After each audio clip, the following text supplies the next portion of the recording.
In our starting point photography segment on tonight's show, Melissa, you had some questions. Well, part of my thought...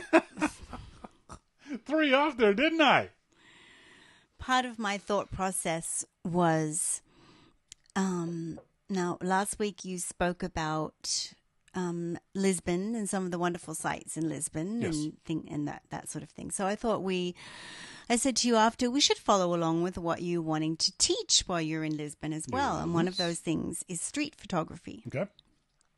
What do you think street photography is? How do you think it would be defined? Well, that was going to be my question to you, but Well, because I'm more intimidated by street yes, photography. many people are. And I think, I could quite easily take the camera and go and do, shots in the forest or shots on the beach or shots of friends is one, or shots of flowers, etc., your children, all that. But when you say, let's go do street photography, you go, huh? So I suppose, first of all, I'd like to know how I would mentality-wise prepare for that. And then equipment-wise was going to be another one of my questions. Street photography is generally described, and I'm sorry for the video being all messed up. I have no idea why the hell this thing is doing this to me. Street photography is generally described as most of the kind of photography that you would do in an urban setting. Of course. If it's just historic buildings or mountains or waving fields of wheat, that's landscape photography. Yes. Street photography is where people live. I think of people when I think of street photography. Although it's not strictly people, but it is primarily people. And it's primarily black and white as well, too. Although it doesn't have to be.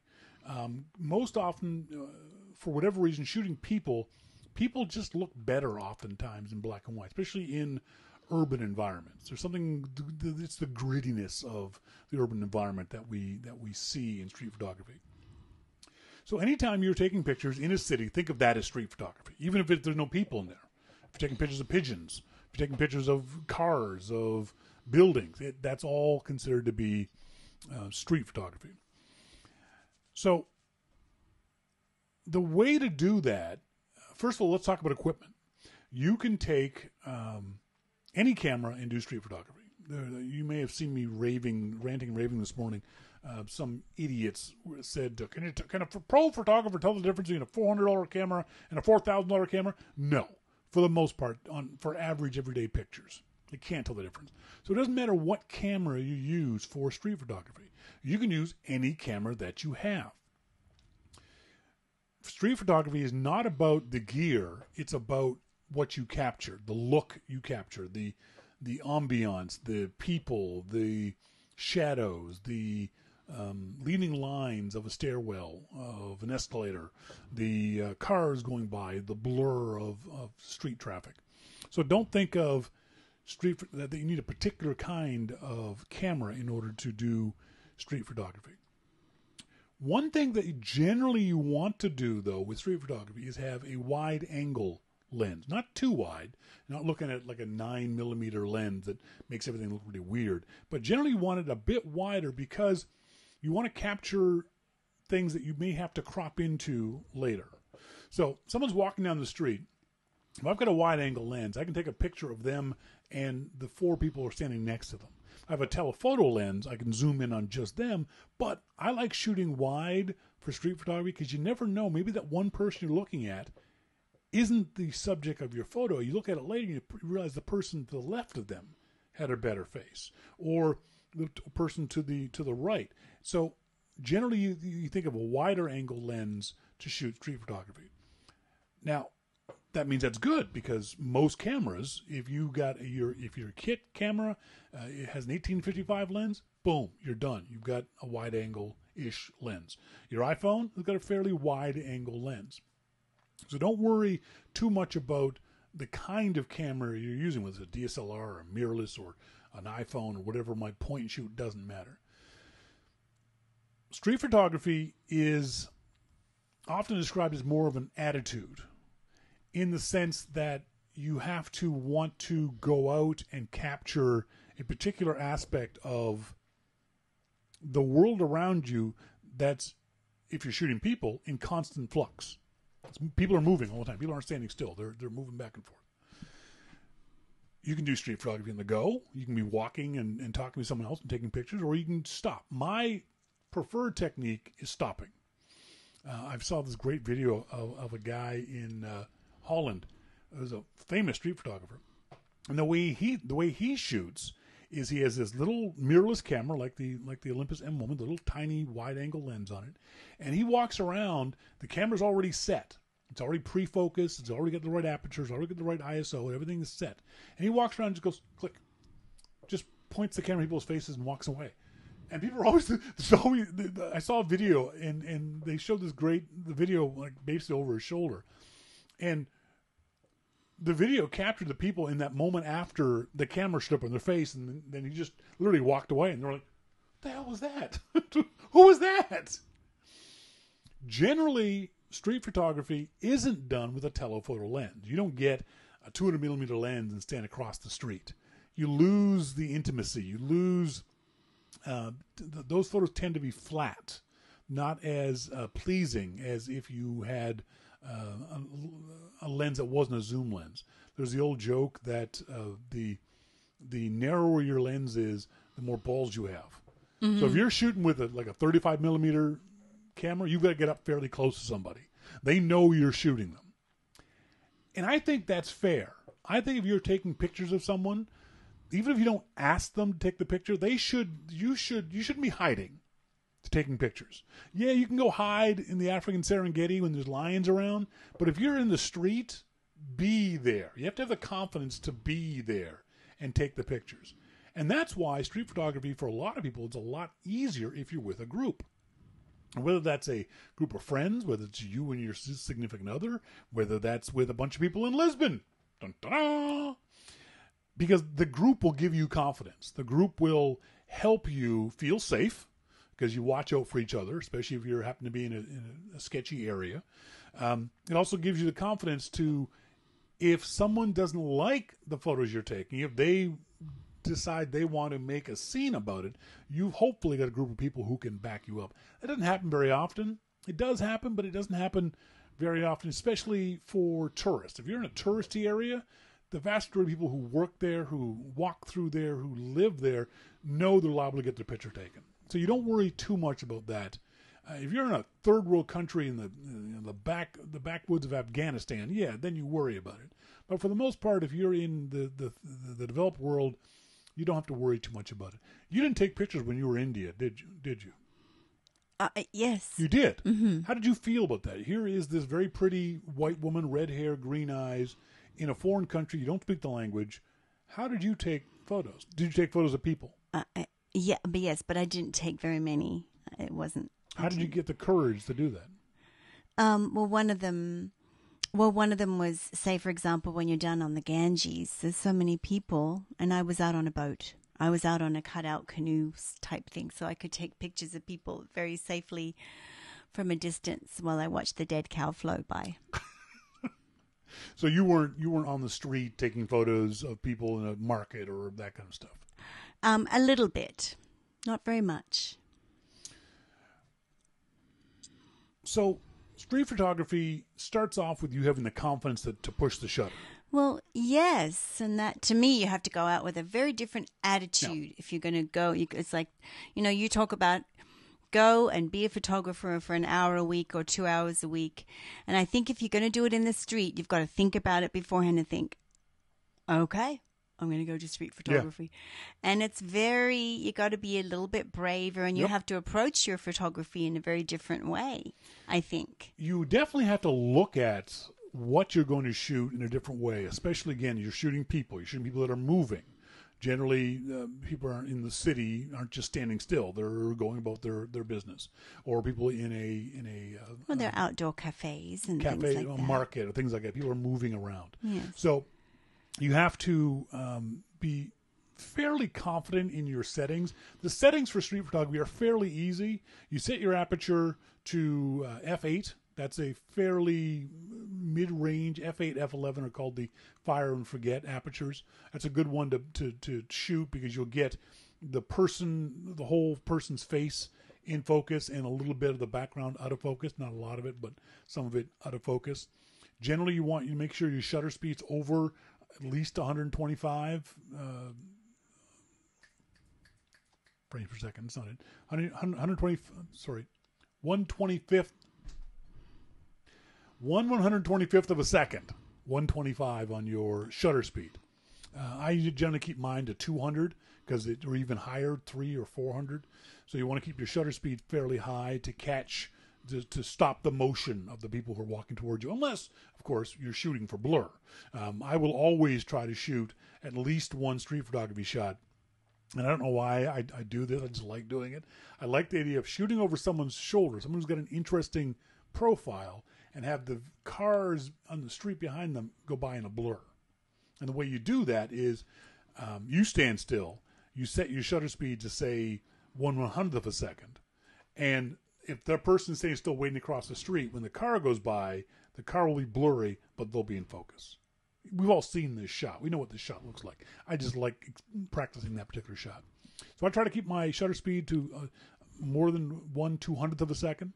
My ISO this is where you might have to start messing around with ISO. If it's a cloudy day or a rainy day, 1/25th of a second and a shutter speed, 1/25th of a second and a shutter speed of aperture of f8 may not be enough. You might find your shots are too dark. In that regard, then you can up your ISO. Generally, you can probably have your ISO at 100 or 200.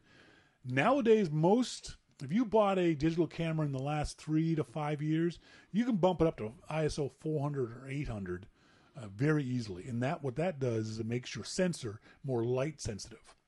So without decreasing your aperture, making your aperture wider, or without lowering your shutter speed, making your shutter stay open longer, you can get more light sensitivity. So try those settings and practice this stuff. If you're going on a trip, if you're coming with us to Lisbon, practice this stuff before you get to Lisbon. You can just practice it around your house. You can practice it out on your front lawn. Do you have a dog? Practice the dog going by, or the kids, or walk around your own neighborhood taking pictures like this. Dave D asked, Dave, what was the question you asked about he was thinking about not bringing his DSLR with him to Lisbon. And that's fine. That's absolutely fine. You can take great photos no matter what camera you have, and we'll teach you in Lisbon how to do that. The only issue is if you want to take specific kinds of shots. Low light shots, if you want to take shots in a pub. Now he said he has the Max, so maybe the Max can do that for you, where you can get those low light shots. If you want to take action shots, probably the iPhone isn't going to be the greatest for that. Your DSLR would give you greater options when it comes to shutter speed. What you can do, Dave, is download and buy the Halide app, Halide, or any number of apps that allow you manual control over the iPhone. Don't just use the iPhone's built-in camera app. Get a specific camera app that can help you change your shutter speed, change your ISO on the iPhone. But again, that's only if you want to shoot outside the normal parameters of street photography, food photography, portrait photography, the usual tourist type stuff. But he says it's a matter of weight and bulk. Absolutely. I completely agree with you. It is a matter of weight and bulk. If you want to be comfortable, maybe you don't want to walk around with a big, heavy DSLR and 2 or 3 lenses in a bag. Maybe you do want to just take shots with your iPhone and enjoy the surroundings as opposed to being focused on the camera.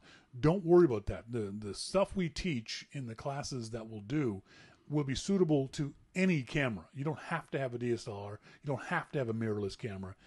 Your iPhone, you'll learn how to shoot with your iPhone just as easily as you'll learn how to shoot with your DSLR in the classes that we teach. So don't worry about that kind of stuff too much. What it is if you want to shoot specific kinds of shots, and if you do, let me know and I'll tell you whether or not it's a good idea. For me, I'm going to bring my Nikon D600 because I love my D600, but I know I'm going to want to set up for some night shots. I'm going to want to set up for some sunrise and sunset shots, and I'm more comfortable knowing I'll get the shot with my DSLR than I am knowing I'll get it with my iPhone. And that's just a personal preference for me. MacMan says, I guess it's for me, I have no idea if when I'll get back to Europe, so I want to have my D7100 available. That makes perfect sense. So we went through gear. We went through... There's a couple of tips and tricks. Where's my camera? Oh. There's a couple of tips and tricks you can do when you're shooting on the street. One of the things, as I said, travel in groups. Shoot with one or two other friends so you can watch each other's backs. What I tend to do is I find an interesting backdrop, whether that be a store window or graffiti, a painted wall, an interesting door, whatever it might be, and I'll stop. I don't do street photography, for me personally, walking around a city. I will stop someplace and just look around and see what I see, and then I'll take shots from that spot. I'll let people walk into my frame or walk out of the frame. And for that, what I do is I then find a spot somewhere, a telephone pole, a mailbox, and focus on that spot. Because that way I don't got to worry about autofocus. I don't got to worry about nailing the autofocus on the shot when someone walks into my frame. If I've already pre-focused on that spot, all I got to do is push the shutter button. I know the person's going to be in focus. The other thing you can do is when you're shooting...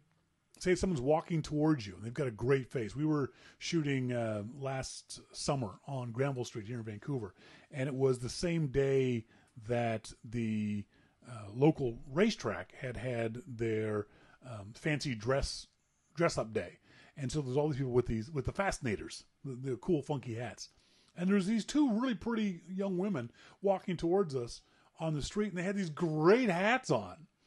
And so if you want to take a picture of those people, what I made sure my camera was already set up for this. So I was already at f8. I was already at ISO 200, probably 400 on that day. I was already at the shutter speed of 200. So I knew I could just go, boom, and take a picture and nail it.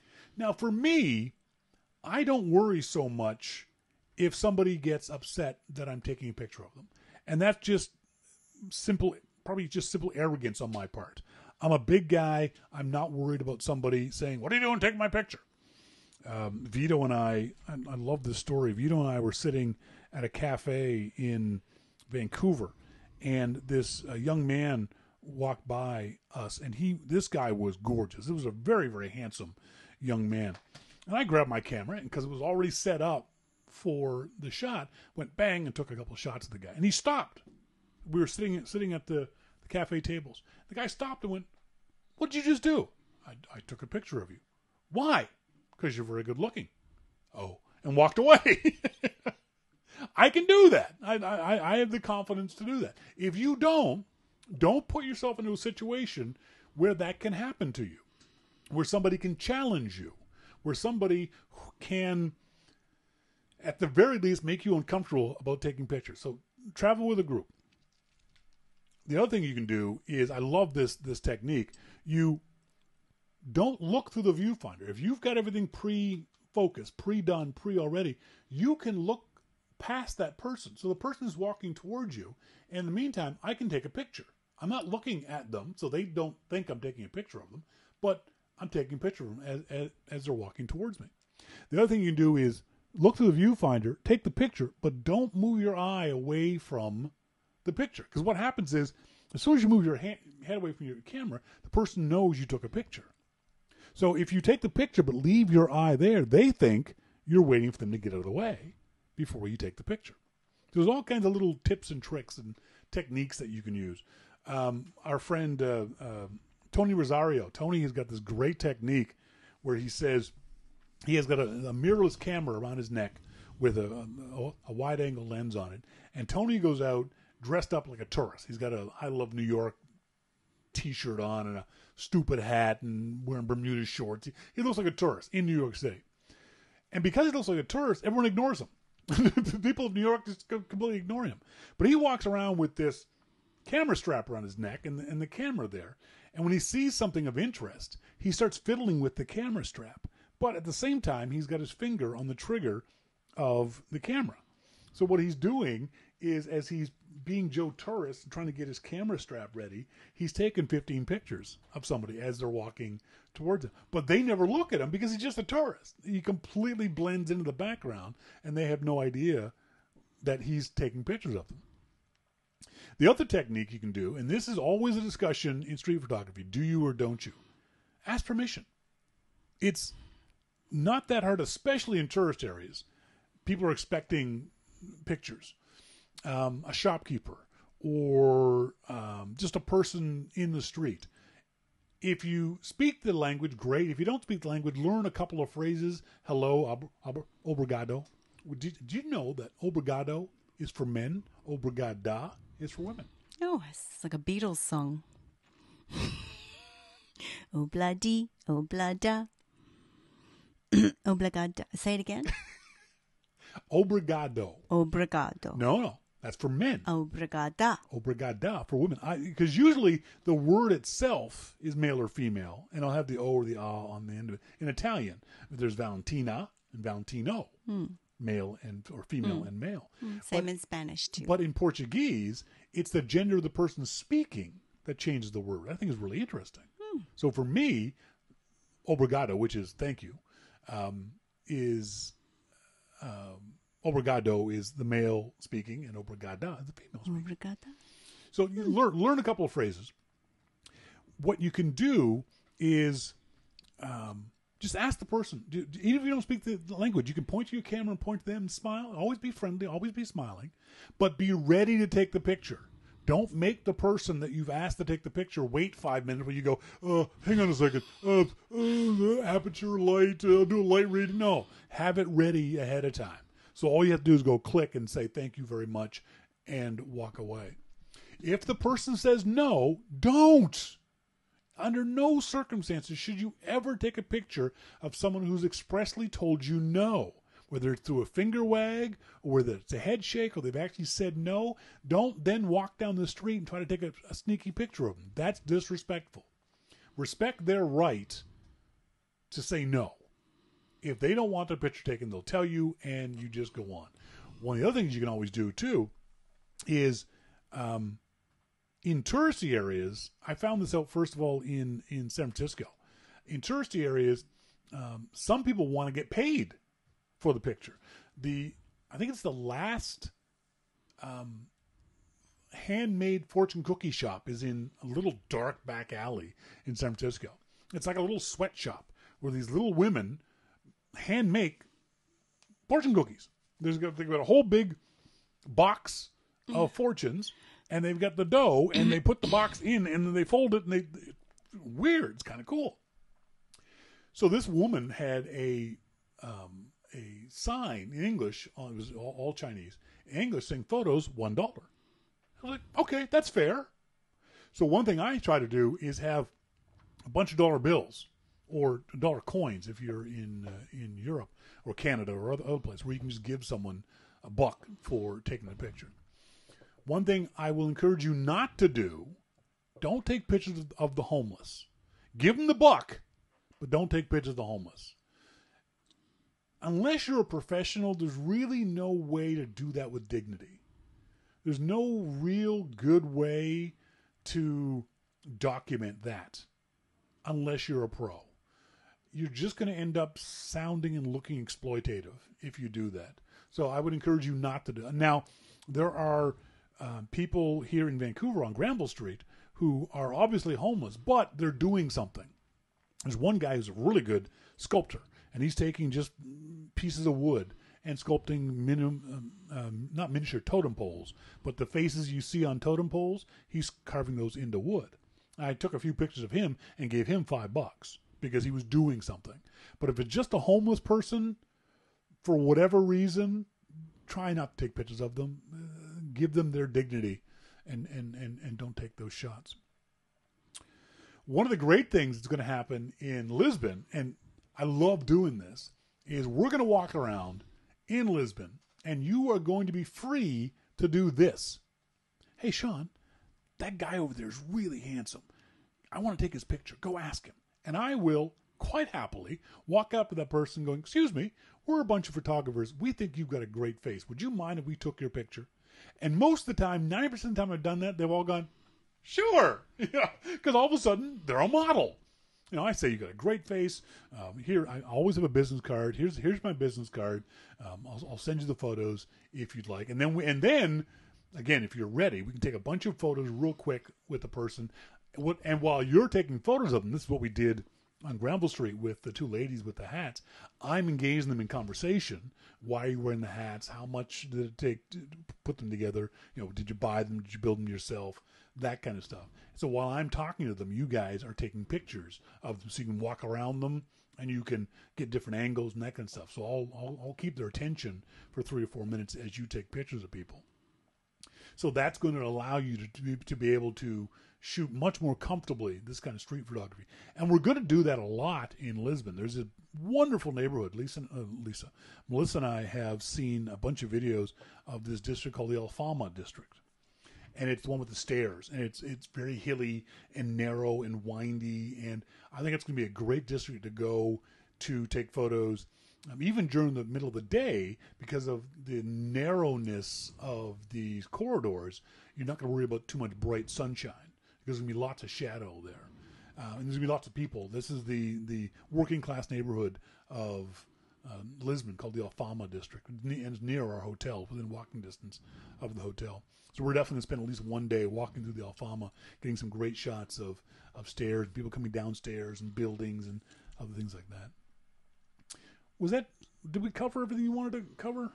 Well, it's past time, so. Was there something else? No, it's okay. We can go long.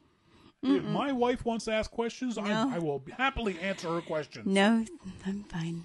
Let's see what notes that I make. This is a perfect example of, see if this is what I'm thinking it is. So this is a lady who's written an article called 6 Things to Do in the Alfama, Lisbon's oldest district. And it's a good article, but I want you to notice this. Now, come on. Look at the photos that she posted. So she is obviously a part-time traveler, brunch hunter, and lover of the quirky. So I'm going to post this so you guys can see this. So, but look at her photos.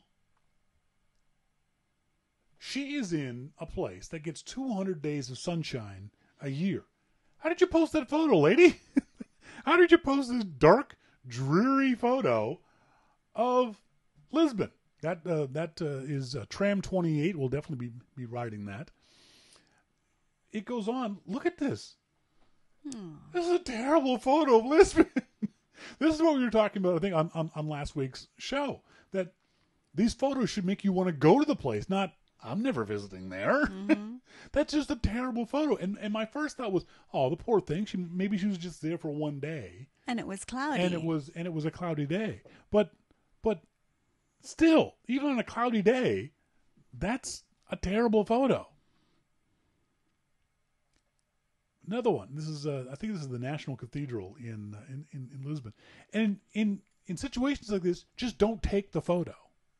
You and I have talked about this before. If the photo is going to be bad, you can see it's going to be bad, just don't take it. And certainly don't post it. But this is the South George Castle up here. Our hotel is down to the left of this. But you look at the photos, and I don't know that she's trying to be moody or, dark intentionally. You know what I mean? This was not the thing she was going for. What she's done is just taken bad photos of things. Bad, fairly boring photos of Lisbon. And we know from experience, it's a beautiful city. So she was at some place when it was sunny at some point. And how you could take this photo and not get the streetcars in it is beyond me. It was shot inside of one of the cathedrals. Again, the Tram 28. But look at this. So she was there on a sunny day. At least one of the days that she was there, was sunny enough to take this photo. So don't take bad photos. If the sky that you're shooting is ugly, don't shoot the sky. If the sky that you're shooting is unattractive, all you got to do is just tilt your camera down. Or find something else to take a picture of. Get closer to the building, or get closer to the artwork. Get closer to the detail of the cornice of the building. But as Monty says, take the shot just for the memory, but don't post it publicly. What we're going to teach you in Lisbon is, and this is a story that we're going to talk about on next week's show, is the idea of how to see this stuff before you take the picture. Before you push the shutter button, we're going to spend a lot of time seeing the photograph before you even take it. I want you to visualize the photo. We're going to talk a lot about visualization. We're going to talk a lot about what do you see and how do you capture what you see on film, on your camera sensor.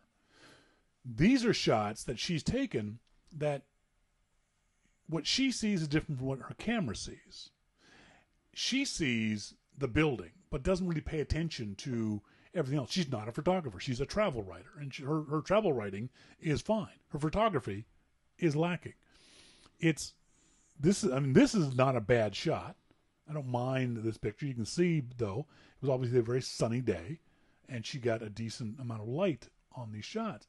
But then there's other shots that she's taken that just don't do anything for you. Pictures that just simply aren't interesting.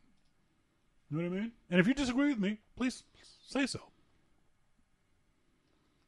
This shot is so blown out. All the shadows that she's captured, all the dark is way too dark. And that could be a matter of her just not setting her camera up properly, or it's so dark that that's the way the photo's coming out. And if that's the case, don't take the picture.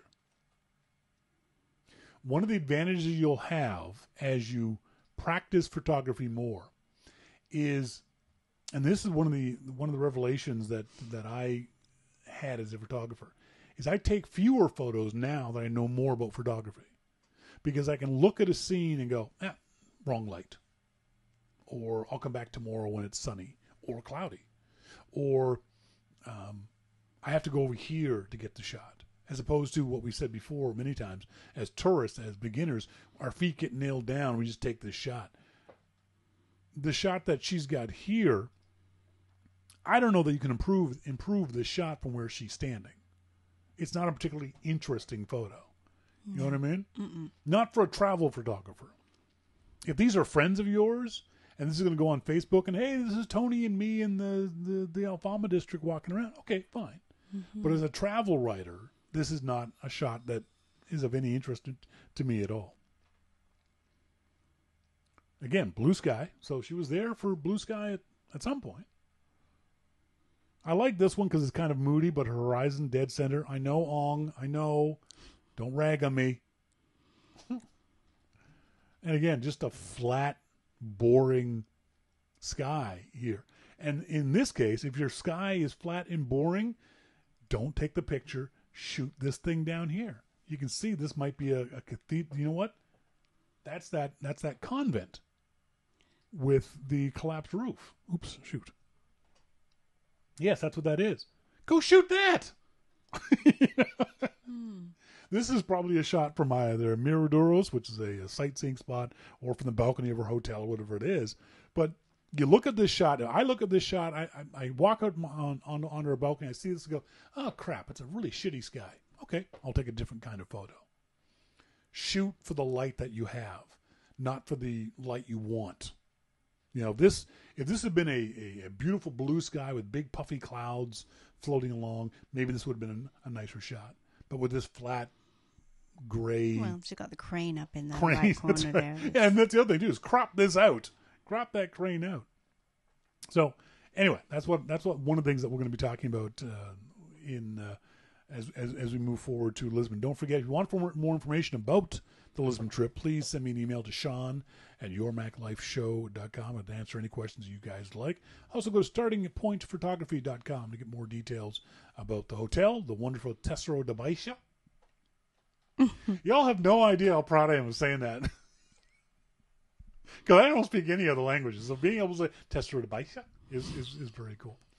And as we go, too, we're also going to be talking about translation apps. I found a couple of translation apps. One of them is really cool. You've seen it. You say what it is that you want, and it comes up through voice recognition, the text, and then you push the translate button, and on the other side of your phone, so your phone is split in two, it comes up in their language, and the audio is of the phone speaking your statement. So it wouldn't be great, but for little things like, I'm lost, where's my hotel kind of thing, or how much would a taxi cost, or what is this meal kind of stuff, it might work out.